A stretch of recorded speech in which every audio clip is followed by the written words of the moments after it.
எப்படி கண்ணியம் குறித்து அண்ணன் எங்களுக்கு எல்லாருக்கும் சொன்னாரோ அதே போல தங்கள் கட்சியினுடைய மாண்புமிகு எதிர்க்கட்சி தலைவருக்கும் சிறிதளவு அதை நீங்கள் சொல்லிக் கொடுக்க வேண்டும் அப்படின்னு நான் கேட்கிறேன். முன்னாள் முதல்வர் ஓபிஎஸ் அவர்கள் எதிர்க்கட்சித் தலைவர் உதயநிதிக்கு கண்ணியத்தை கற்றுத்தர வேண்டும் என அறநிலையத்துறை அமைச்சர் ரமேஷ் சட்டமன்றத்தில் கேட்டுக்கொண்டுள்ளார். சிறிது நேரத்திற்கு முன்பாக பேசிய முன்னாள் முதல்வர் அவையின் மூத்தவர் அண்ணன் ஓபிஎஸ் அவர்கள் சட்டமன்றத்தின் கண்ணியம் குறித்து நமக்கெல்லாம் சொல்லிக் கொடுத்திருந்தார். உண்மையில் முடிச்சிடறேன், சம்மதம் இல்லைங்க,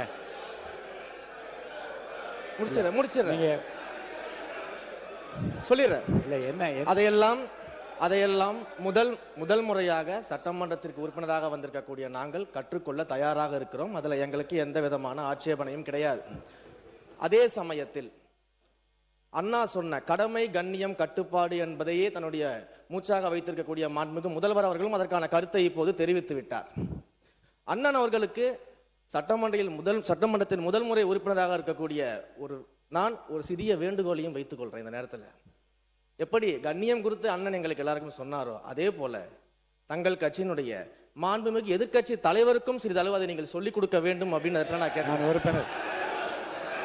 ஏன் அப்படின்னா என்ன ஏன் சொல்ற ஏன்னு சொல்ல வர காரணத்தை சொல்ற 8 கோடி மக்களின் பிரதிநிதியாக இருக்கக்கூடிய மாண்புமிகு முதலமைச்சர் அவர்கள் அவைக்குள்ளே வரும் பொழுது அமர்ந்திருக்கக்கூடிய எதிர்க்கட்சி தலைவருக்கு அந்த கண்ணியத்தை சொல்லிக் கொடுத்து 8 கோடி மக்களின் முதலமைச்சருக்கு அந்த மரியாதையை தர வேண்டும் என்ற கண்ணியத்தை சொல்லித்தர வேண்டும் என்பதை பேரவைத் தலைவர் வாயிலாக தெரிவித்துக் கொள்கிறேன்.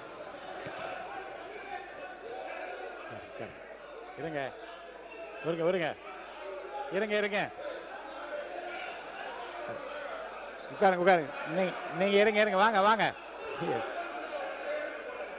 யாராவது ஒருத்தர் பேசுங்க நீங்க பேசுங்களா அவர் யாராவது ஒருத்தர் உட்காருங்க யாராவது ஒருத்தர்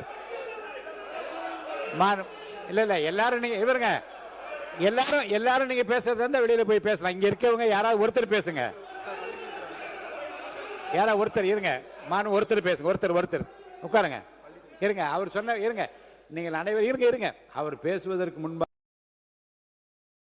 செய்திகளை உள்ளது உள்ளபடி தெரிந்து கொள்ள ரெஃப்ளெக்ட் நியூஸை சப்ஸ்கிரைப் பண்ணுங்க.